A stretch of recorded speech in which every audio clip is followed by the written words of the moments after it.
them in. See you on the other side, Sohaila.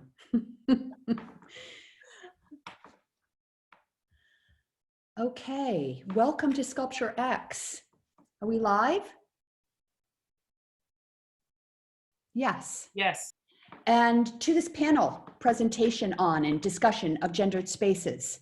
My name is Charlotte Wellman, and I'm an associate professor of art history at Edinburgh, where I teach modern and contemporary art. This session is being recorded. I want to first introduce Sohaila Assadi.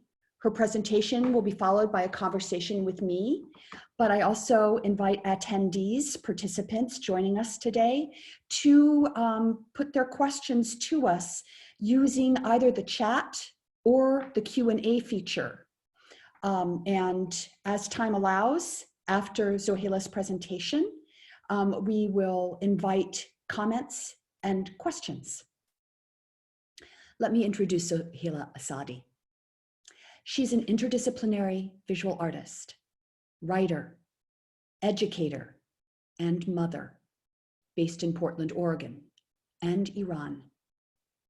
Born in the capital of Islamic cities, Esfahan, Assadi absorbed storytelling skills through Persian miniature drawings and Islamic architecture since she was 9.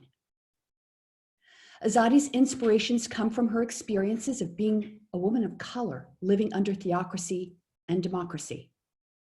Now residing in the US, Assadi is dedicated to transnational feminism with a passionate devotion to the ways in which gender, sex, race, culture, and religion intersect. Assadi uses different media to both investigate, materialize, contextualize, and narrate stories of women as minorities. Her use of fabric in her works is deployed critically and sensually to amplify customs that serve to classify, separate, oppress, and potentially, unknowingly, liberate those obfuscated by such a tradition. Assadi is an artist in residence at Portland State University.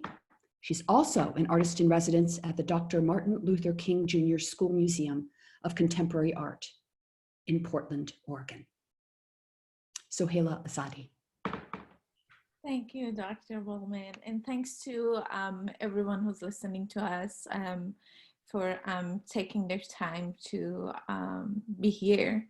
And I want to especially thank Sculptures Exchange, and especially Lisa Austin, who's the face behind it. I'm going to share my PowerPoint with you all, and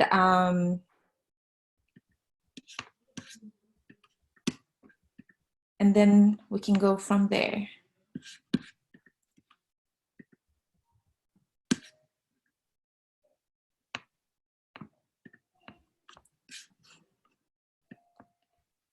Okay, can you see it? Oh, sorry, wrong button. Oh.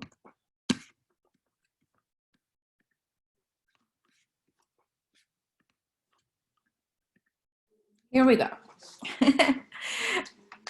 Okay, I mean, you did such a good job in introducing me. I might be repeating some of those, and I hope I don't bore people. Again, my name is Sohaila Assadi, and my pronouns are she, her, hers. I'm originally from Iran, but I immigrated a while ago to the US. I hold an MFA from University of Illinois at Chicago, and BFA from Edinburgh University of Pennsylvania, and also an education degree from Azad University in Iran. Before anything, I thought I should give you guys a little about where I come from and why I am interested in what I'm interested in. And it mostly is in relation to my identity as a Muslim-born woman who is from Iran and who lived in Iran. And when we think about Iran, the word theocracy is the word that I think does justice to describing this country.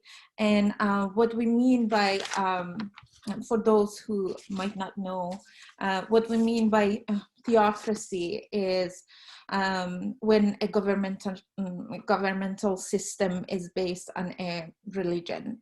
And in Iran, in this case, the religion is Islam. And these laws and rules basically bleed into the social and political aspects of people's lives. And one thing that interests me is the spaces that women occupy.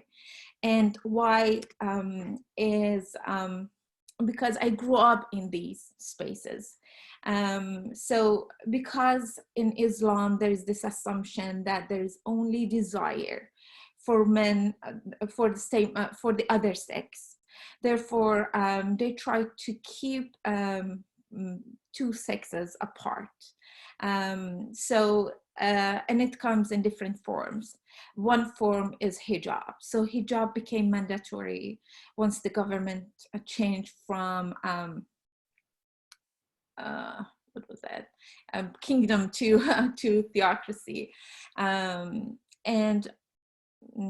so women have to cover up. And the idea is that because there's so much desire for the female body, we have to keep it safe. And how do we keep it safe? Is to keep it behind curtains, keep them behind fabrics, keep them inside homes, etc. And hijab is one of those forms. Think of it this way. The idea is that there's a meat and there's a cat, okay? So in order to keep the cat from eating the meat, they keep the meat in the refrigerator, or keep the meat in a cage instead of keeping the cat in a cage. But so this creates this idea and this mentality that is, I think, based on many religions, but specifically Islam. It causes sort of creating these spaces that are heavily gendered. And in my work, I investigate in these spaces, especially women-only spaces, and thinking about what happens within those spaces. For example, I have this image of, women-only metro wagon. And what happens within these spaces, or in universities, men and women, they share the same room, but men sit in the front and women sit in the back. Same goes for any public transportations. And I think this work of Shirin Nishat does justice. There's this clear separation between men and women. And I have to mention, it does not matter what you identify with. You are forced to choose one. And my practice. As Dr. Wellman earlier mentioned, I'm an interdisciplinary practicing artist based in Iran, in Portland. And my work is mainly based on my experiences of being a Muslim-born woman who lived under theocracy in Iran, and now living under democracy as a woman of color in the US. And I tend to give form to these experiences in my work. And these forms could be a platform for dialogue or a sculpture that engages with the audience. And my practice is concerned with sort of political weight within the context of historic marginalization based on gender in different cultures. And my work hopefully challenges the ways in which architecture plays a role in segregating and separating underrepresented people. And in this case, Muslim women of color. And these separations that are the results of religion, I believe, are spaces of creativity, exchange, and dialogue. I use fabric a lot in my works, and I believe they are very powerful tools that classify, separate, oppress, and potentially or unknowingly liberate people, and in our case, women of color. And these heavily gendered spaces in my practice sort of come to light from public to private spaces.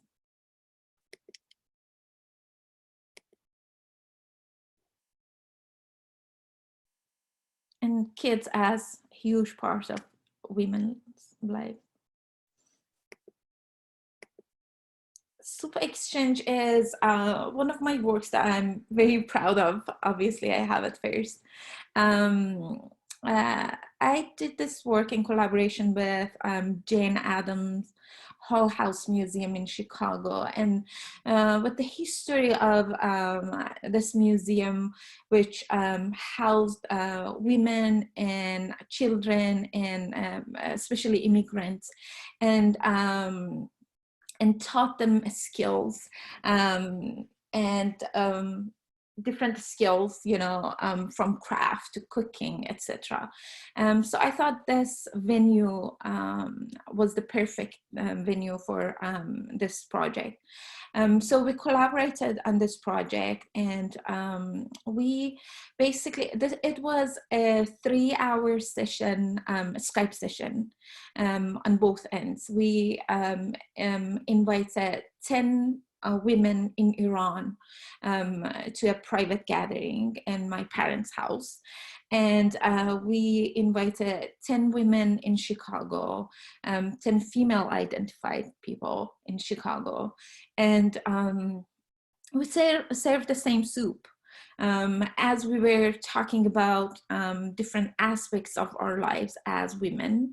And we talked about issues related to race, gender, sexuality, religion, culture, ability, motherhood, and class.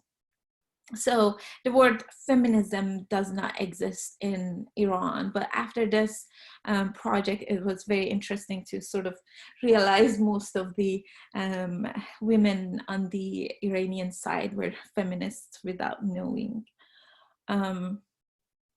And soup was served was an Iranian soup, which I will later on get into deeper, but it has many significant meanings that sort of have women as the center of sort of the making and eating of the soup.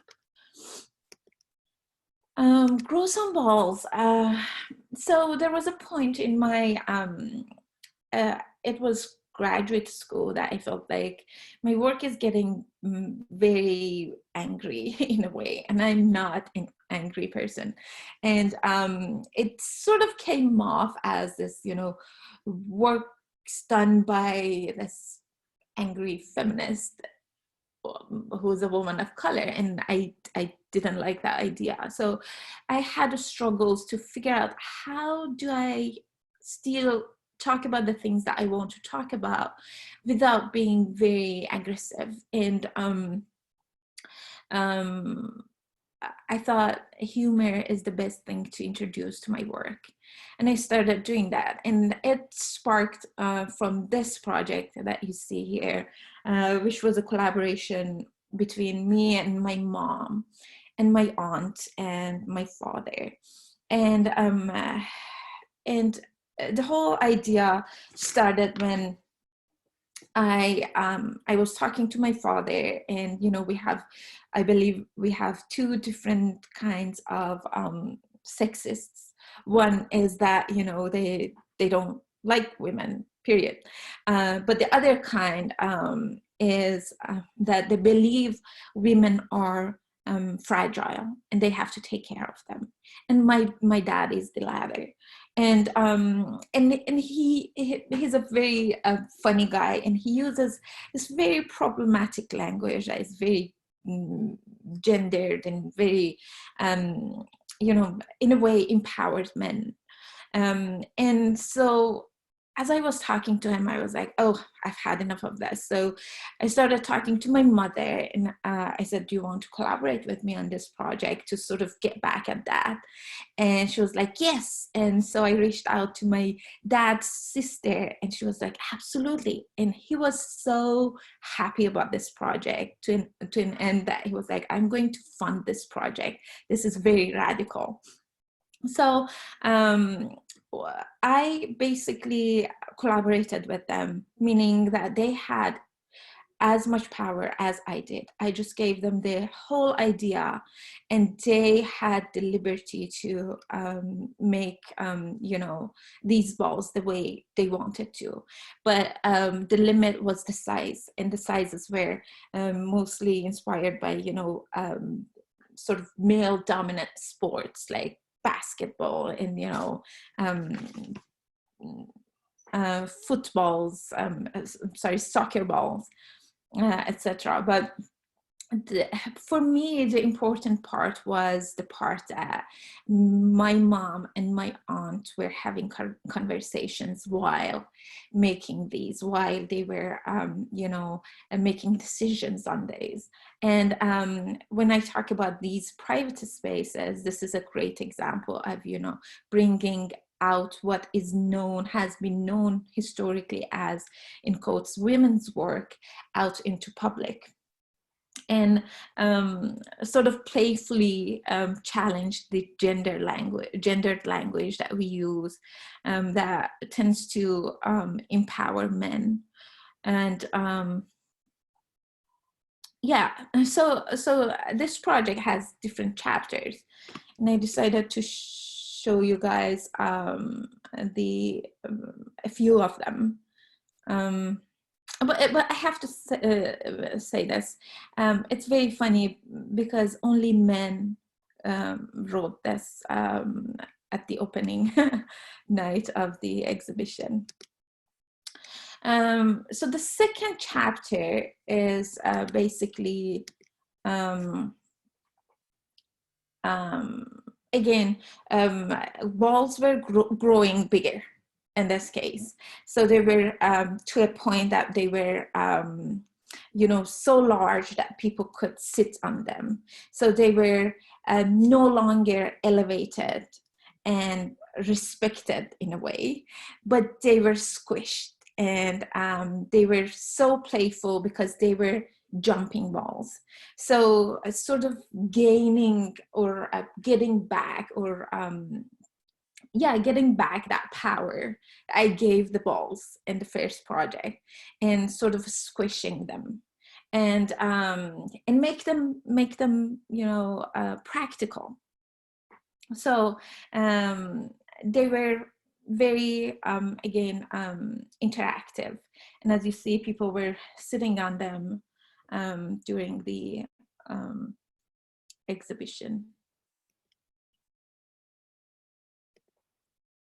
And again, I did not give my mom nor my aunt any restrictions, anything. I just gave them the size, and they made these the way they wanted to. The other chapter of this work is the hashtag series. So hashtag series, again, I used, I still had that idea of, squished balls and making them playful in sort of taking away their power by making them playful and so colorful. but also in this project, I started thinking about language again. And in this project, I was mostly thinking about using humor to critique gender assignments. And it had three different but interrelated components. And one of them, it says hashtag my mom made this, which she literally made it. And it speaks to women as makers of craft, home, babies, and thinking about craft as knowledge. And thinking about women as the makers and as the holders of knowledge. The other one says hashtag my dad paid for this, which again is very much put, but speaks to power inequality and pay gap. At least in Iran, I know that 52% of the university population is now women, but only 10% of the workforce as women. So this inequality, which means, which goes back to, you know, how much money who makes and how much power they gain via, you know, having that money. And the third one is hashtag made in Iran. And which just speaks to the systematic racism and the whole Muslim ban, which started some years ago, which I made this right after, I think, around that time. But I was thinking about, okay, this object was made by a Muslim woman who's somewhat invisible, but she is very visible within the work. And it was paid by a man who is a Muslim man, right? And it crossed the borders of two conflicted countries, Iran and the US. And it is sitting in this land, in the floor of this exhibition in the US. And I thought it's very powerful, you know, to that this object has that power.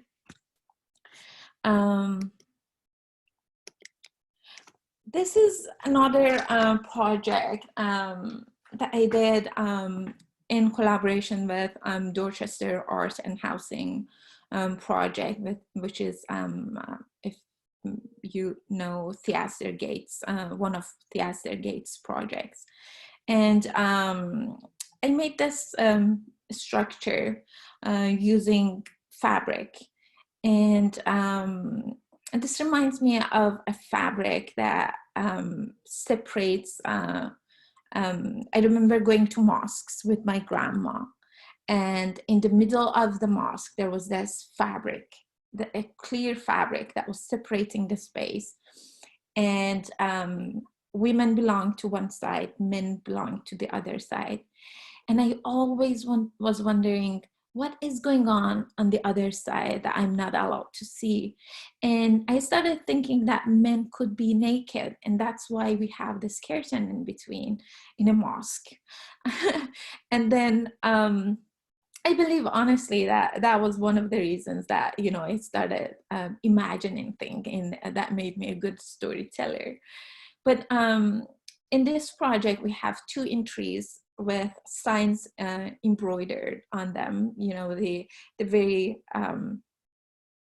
the very signs that we see on bathrooms, you know, female and male.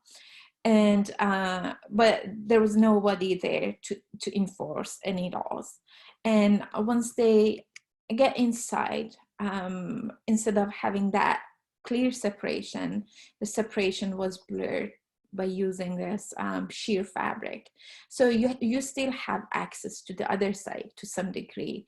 You can have conversations with the other side, but physically you were limited to stay on your side. your in quotes. This was such a good place to house this project, because they are very much involved with socially engaged art, and they use this structure very, very wisely. They held some classes in there.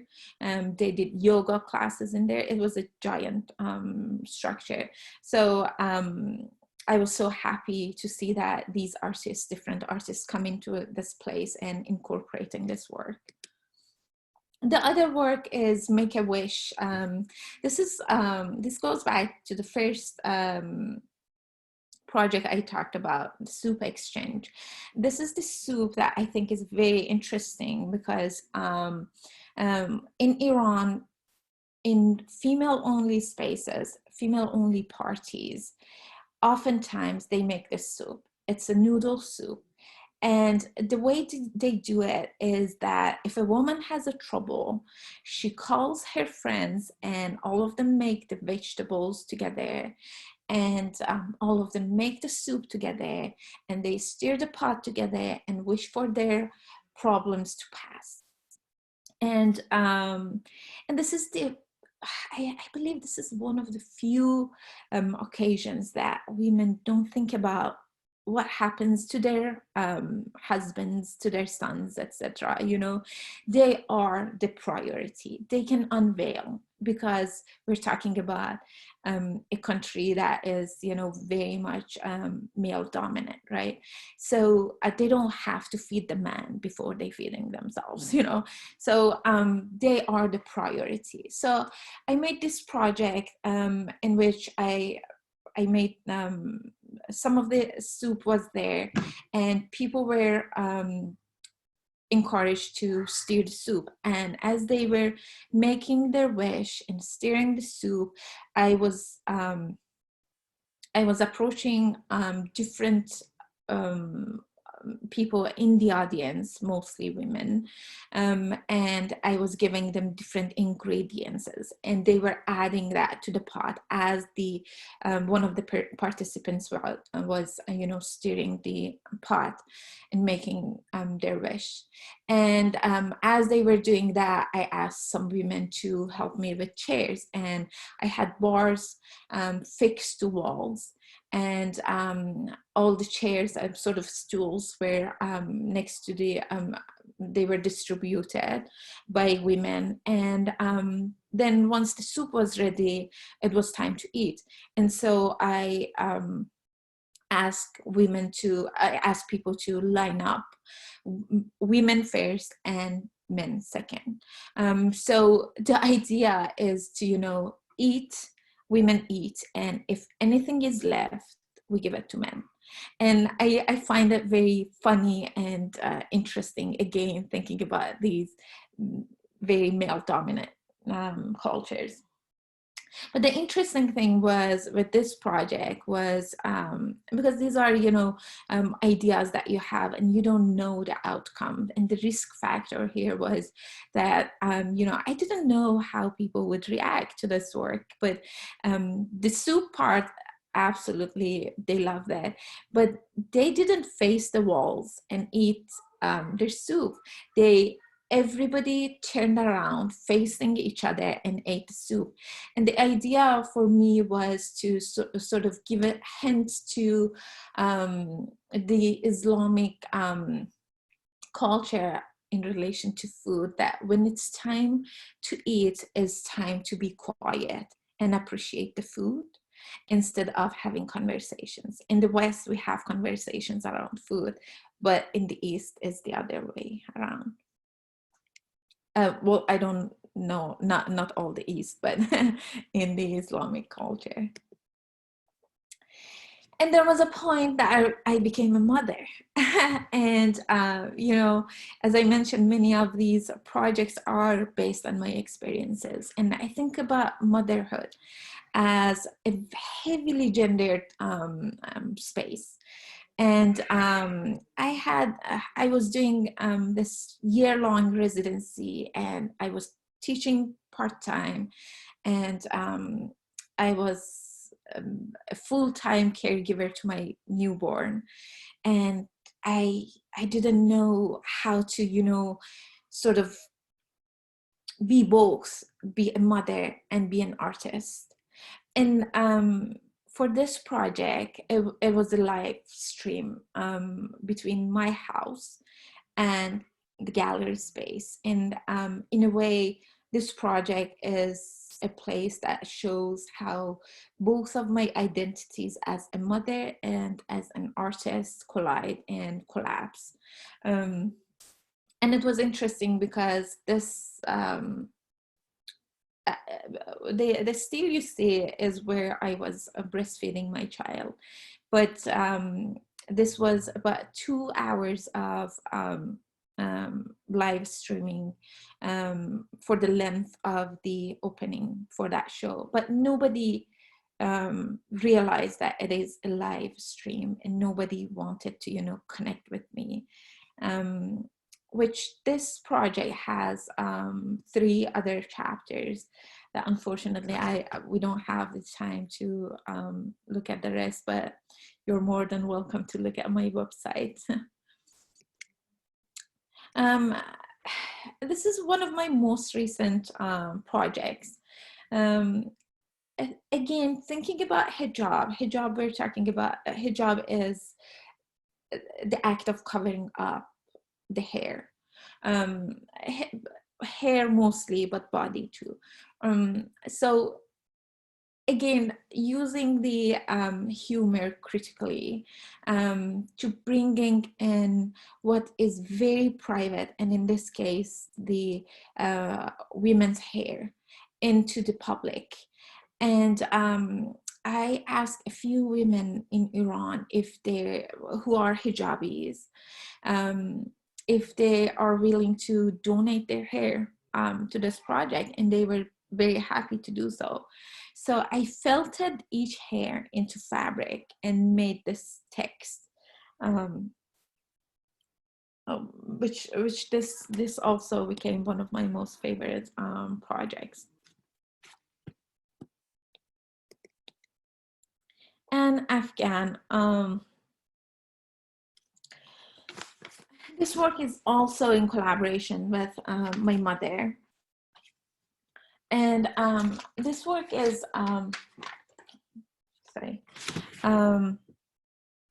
sort of it shows us the intersection between nationality and gender using craft. And again, showcases the, in quotes, women's work.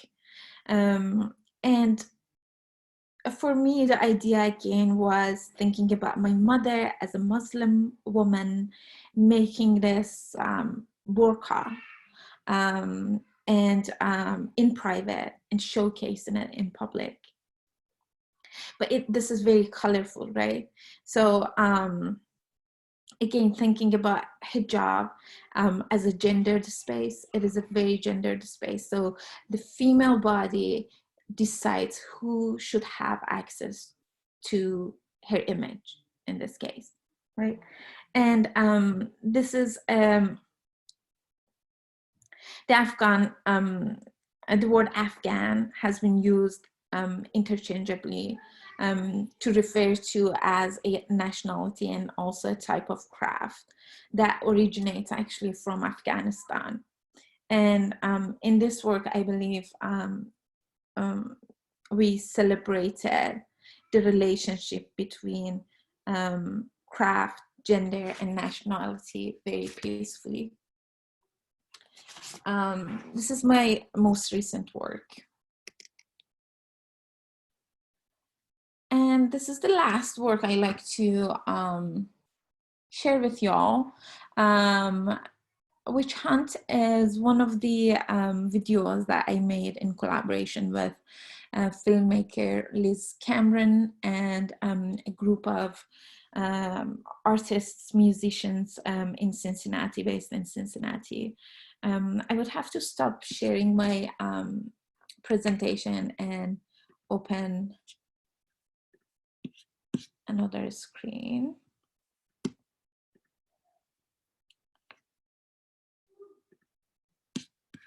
Okay, let's listen to this.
Witch hunt, bitch hunt, witch hunt. Nothing new about witch hunts.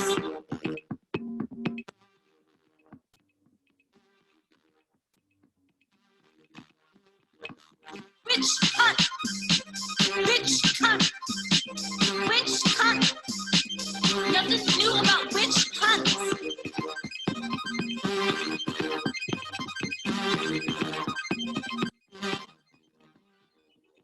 All black capes, all black drinks. Not personal, you ain't us. You stick out, hammer you in. Too proud, too loud. Fuck that. Fuck that. Do what you want.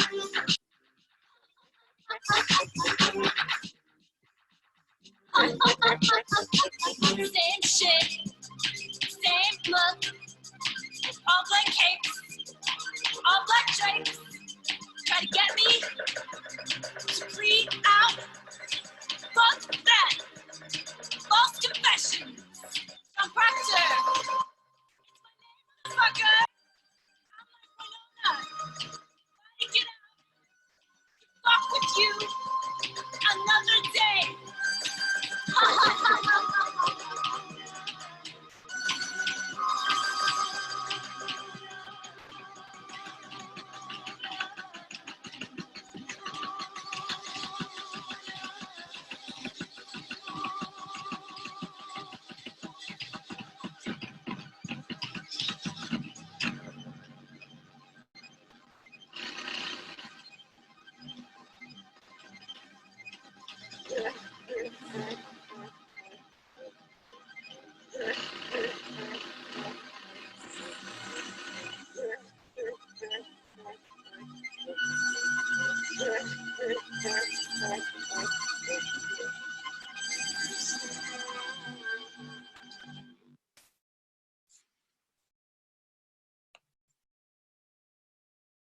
Great, what a way to end this presentation.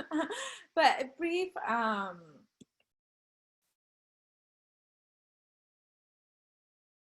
like to briefly talk about this work too. So we worked on this project. We started sort of from scratch. We started writing the lyrics and made the folks made the music in Cincinnati, and we recorded it in Chicago.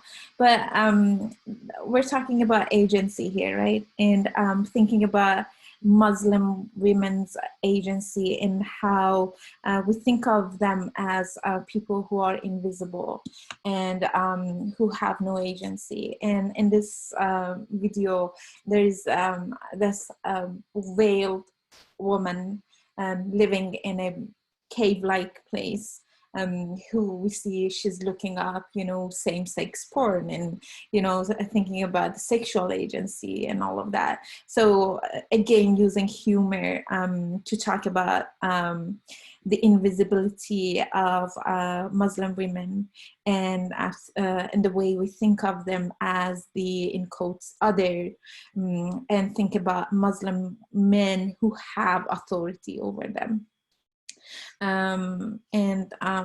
Yeah, that was my presentation. Thank you.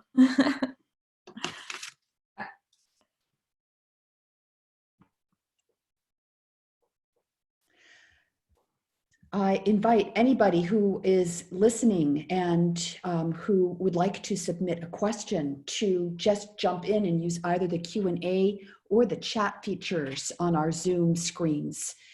At the bottom of your screen, you should see a means to participate if you wish. In the meantime, I'm going to ask her some questions. So I want to ask you to talk about issues of authorship.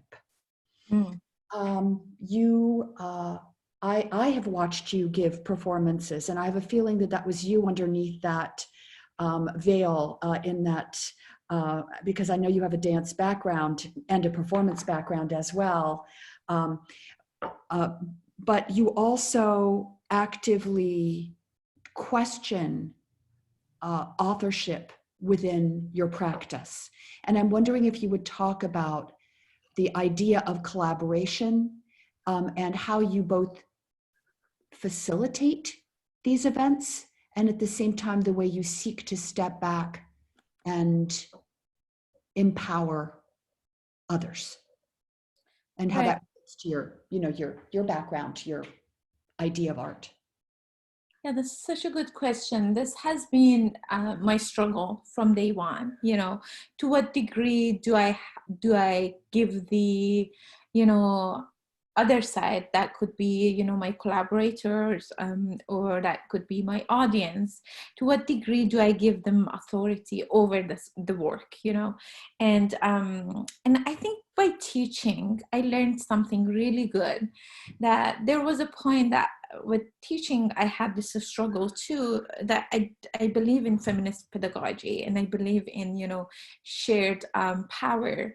But to what degree do you do that? And I realized that the best way is to, set boundaries at the beginning and have the boundaries being clear to yourself first, as the maker, as the educator, as the artist, the dancer, the performer, etc.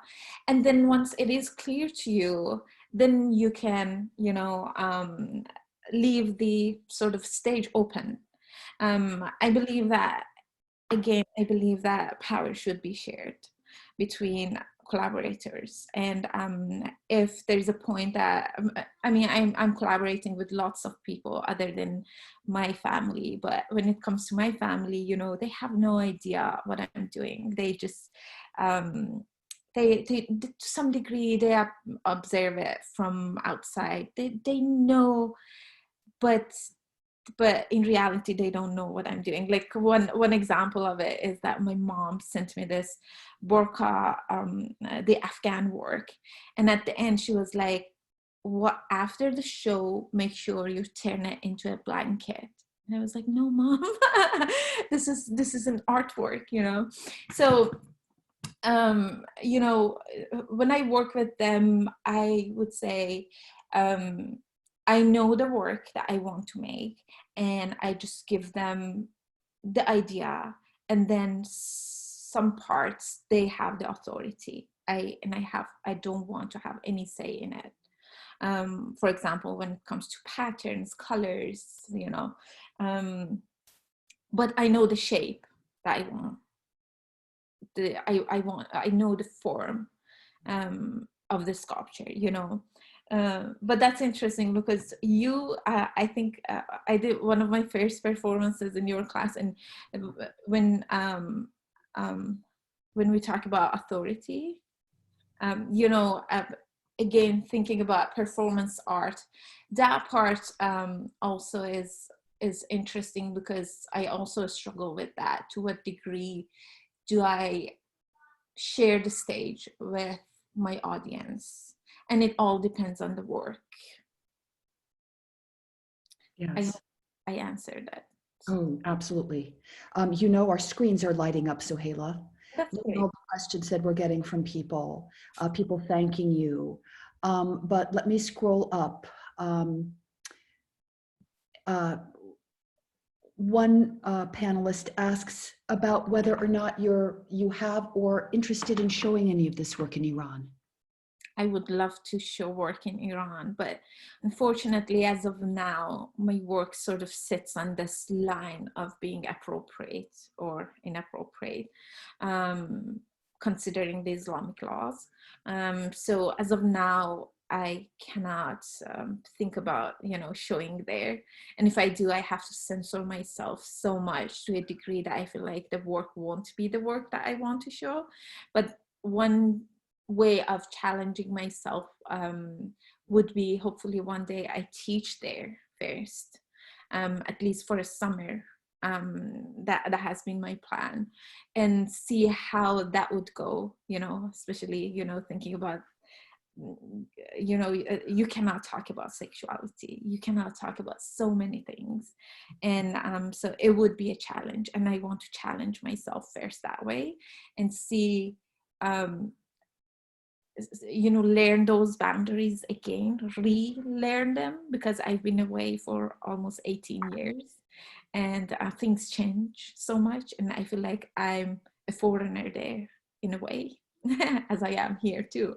Yes. So once I know those boundaries again, and learn about different institutions, different you know, platforms where I can show work, then I would be open to try it out. Absolutely. Is there a danger for intellectuals in your country, particularly women? Do they risk arrest and human rights violation? Yes. It's actually a danger. Ashik Ahmed also comes from an Islamic background and comments, I always had a feeling that emerging perspectives that challenged the established norms were always met with either silence or arguments, and art seemed to have a way of bypassing argument and just establishing a perspective without asking for permission. Do you feel like art installations, conversations like Sculpture X give other perspectives permission to be heard? Absolutely. I mean, it's very interesting. Although we are thinking about, you know, diversifying different institutions and places, but unfortunately, we are still very much behind. You know, I get invited to only places that they you know, talk about, they want to talk about, you know, Islam, for example, you know, or they have this funding for a Muslim woman, you know, and to be invited to a place like a sculpture exchange is very refreshing, you know, because they house all sorts of people, and I believe places like this absolutely give a chance to voice different ideas. Did I get the question right? Sorry, I oftentimes don't. Yes, people who are using the Q&A feature, it's a little bit more cumbersome and restrictive. I just warn you of that. And yes, Jen Lau, welcome to our panel. I am going to have to encourage you to type a question. I am put in the act of translating for people putting questions to Sohaila. Here is another. Have you ever been in a situation with your work where you've given control to collaborators, but then felt compelled to correct it? Have you connected with Greg Mortensen, who was and is building schools in Islamic countries? He wrote the 3 Cups of Tea with such controversy. The second question, no, I have not, but I should absolutely look him up. The first question, yes, I asked my mother to make this burqa, and I needed it for a performance. And once the burqa arrived in the US, it was missing like some parts, and she wanted to stay true to the original shape of a burqa, which and which the front is shorter and the back is long. If it's like Afghans cover up. But I wanted the front to be long so that I can hide another person underneath, because in the performance there would be 2 bodies under the burqa, one naked, one covered, and the naked body would eventually emerge, and we would dance together.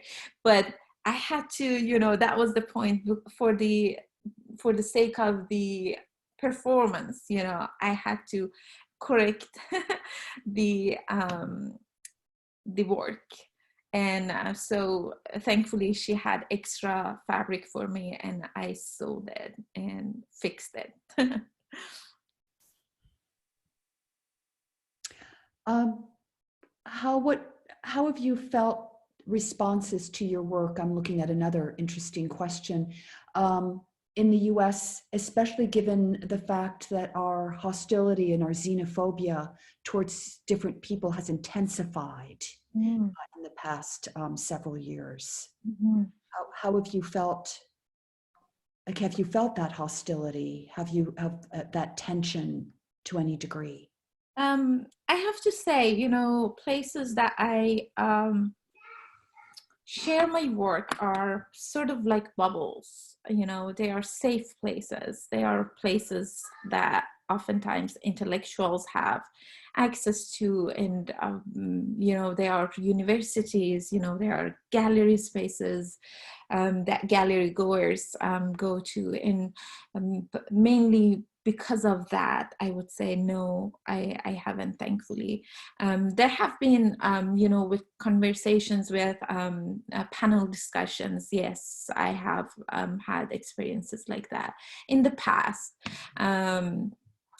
but not in the past few years, no, thankfully. But the thing is that I sort of hide what I do from people, to sort of stay safe, mentally, physically.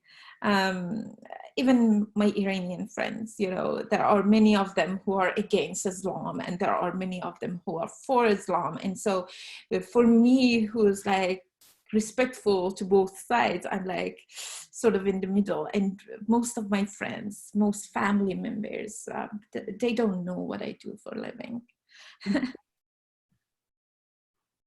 Revelation and concealment.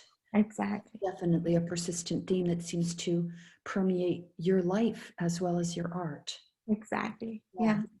Good point. One of my former students, Jen Lau, also has a very strong performative aspect to her body of work. And she's very interested in the empowerment of the female body. So she is asking you that when you initially came to the United States and saw how the West views women, especially given our different attitudes towards the nude body and intimations of freedom and revealing it. And she goes on to say, which is historically and still today highly objectified. What did you make of that? And then how have those initial perspectives evolved since you've lived in the West and grown as a feminist artist? Such a good question. I started my practice years after I immigrated to the US. I think roughly about like 8 years after.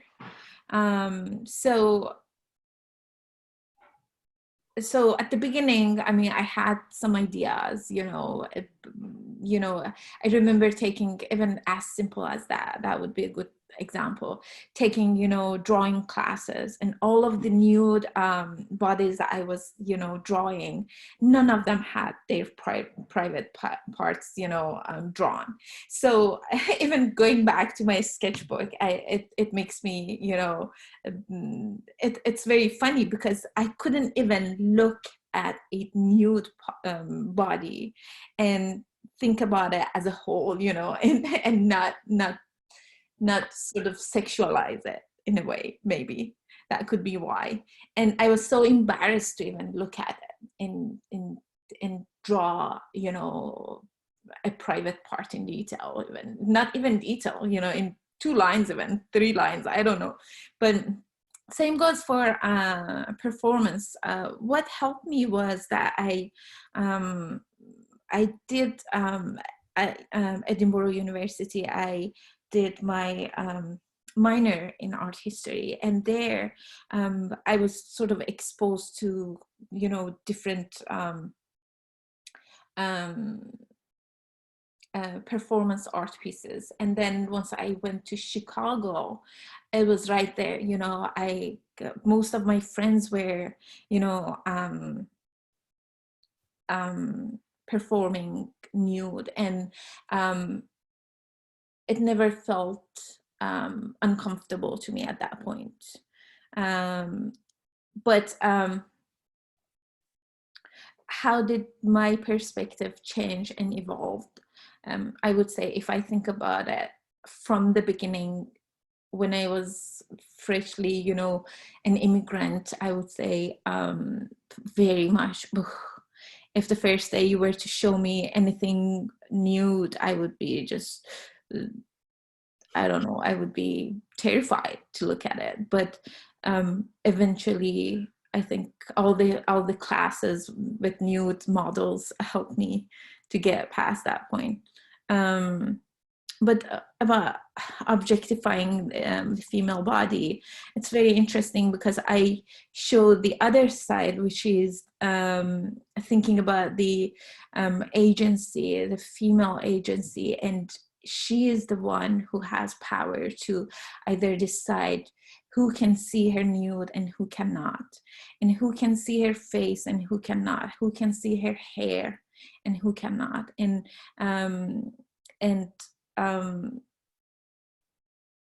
yeah, so I think I show the other side. It's the very opposite side of the nude body, but still same idea. Female agency again. Lisa raises a question that I have as well. And that is whether you could share your impressions of how it is felt as a Muslim woman to move around our country.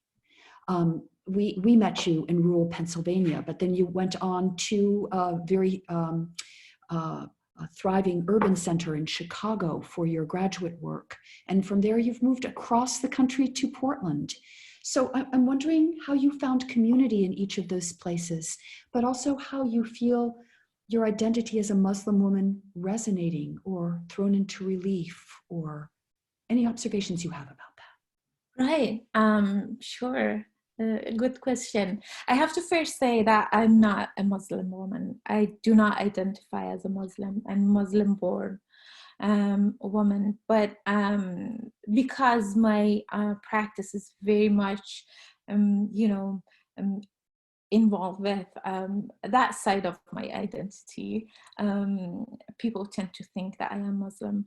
And yes, that's very interesting because I never thought that in Pennsylvania I would come across such liberal people, Before that, I lived in Michigan for 6 years and I didn't have an American friend. And then once I moved to Edinburgh, I was sort of forced to make friends with everyone, and because I'm very social, and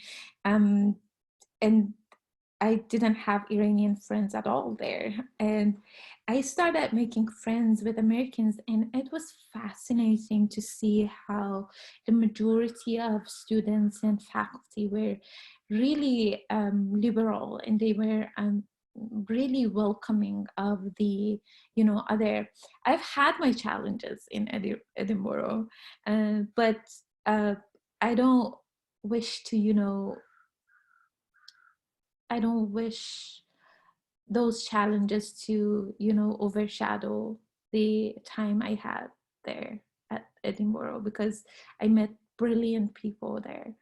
And then all of a sudden living in Chicago felt right, it felt like I had to be there from the beginning.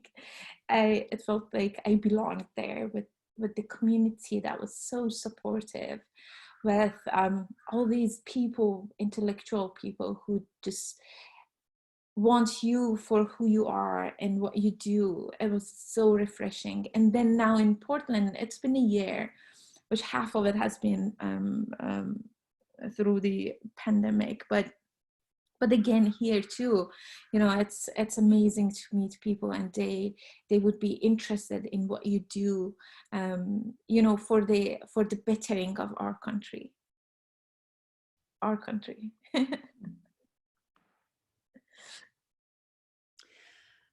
Talk to me about food. Food. Yes. Food is a very different, we tend to think about art materials as being oil paints, tempera, acrylic, marble, wood, metal, not noodles, and soups. What changes for you in art when you introduce those ingredients into your practice? That's you put it so beautifully. I'm like, I never thought about it that way, honestly. But when I think about food, specifically that food that I serve, the soup, it's a vegetarian dish. So it's very low cost. Because in Iran, for example, it's the opposite of here. Here being a vegetarian is more costly than being than not. And but in Iran it's the other way around, and it's a vegetarian dish. We have many ethnic groups in Iran, and all these ethnic groups make this soup the same way. That was another thing that I was very interested in this soup, the other reason. And when you talk about colors, when you look at that soup, it's like the base is green because it's filled with vegetables and legumes and noodles that oftentimes in old days women cut the noodles themselves. And the idea was to, once you eat the noodle, that would be representing the passing of the problem. And but nowadays we buy it. So I think about food as a place, and making of food as a place that that sort of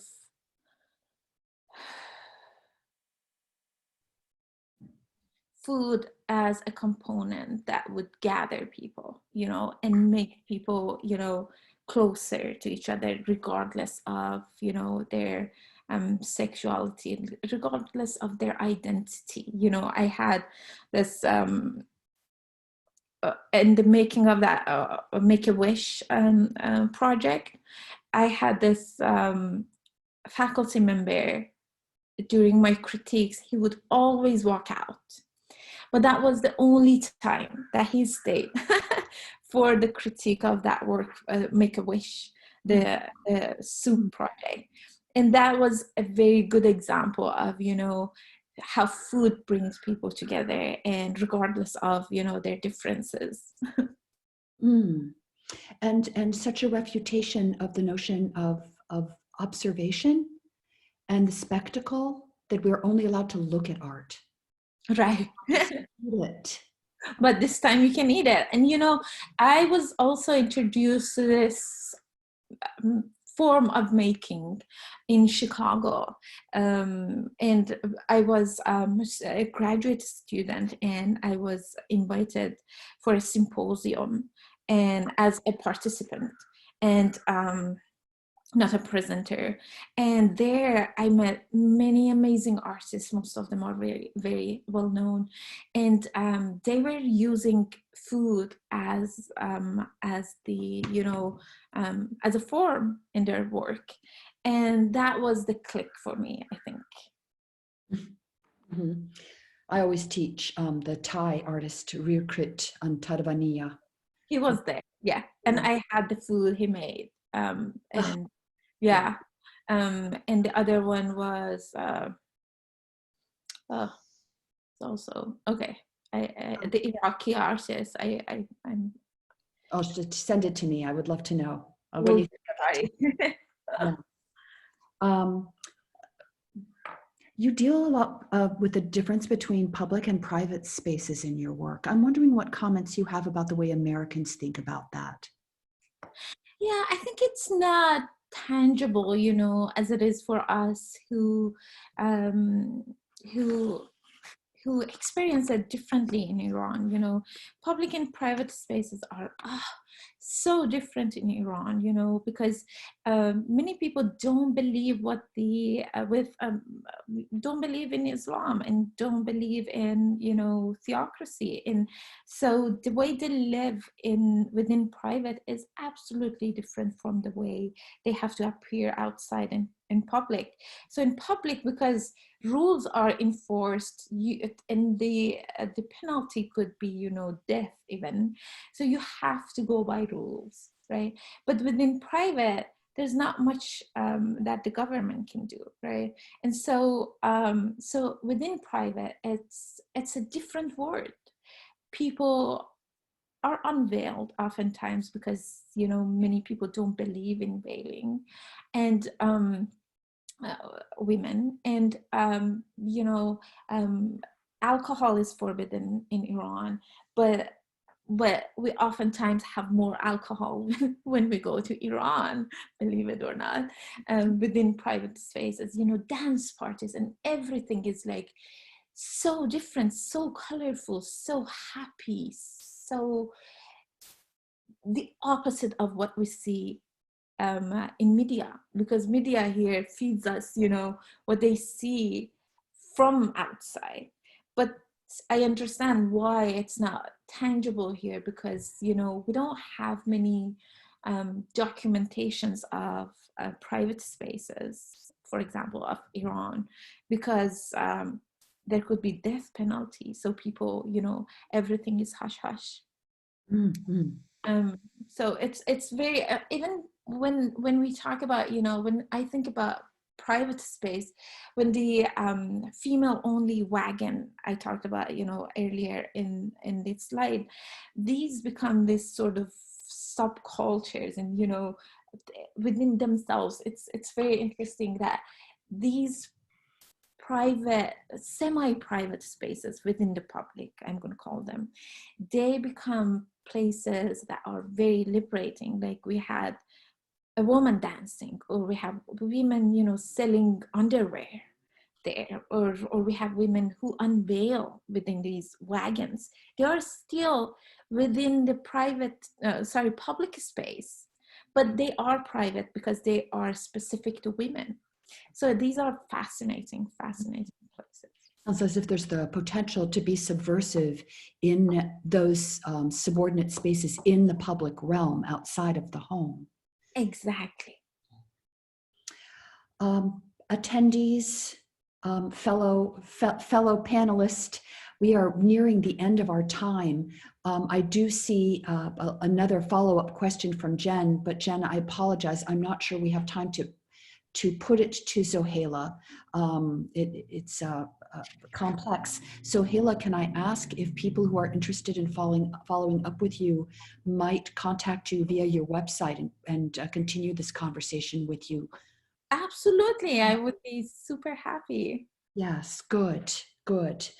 It's so nice to have had this occasion to unite with you, even just through a screen.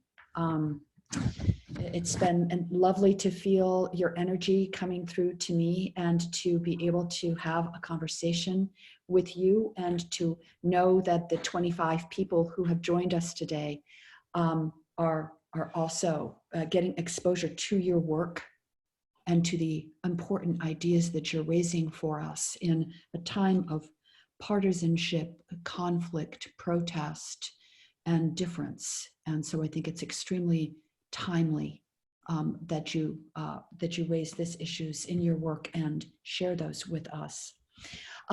I have been enjoined to keep the connection going throughout our Sculpture X, and to let everyone present know that the next panel starts at 4 o'clock, and it is the concluding chapter on the theme of our conference, Art and Agency. So thank you all for attending. Sohaila. Thank you. Thank you. And thank you, Lisa, Austin, for everything. And thanks to all the 20 people who participated. Thank you. Thank you. Thank you. For your questions, and may they continue. Absolutely. And take care, you all. Yes, you as well. Thank you. Bye.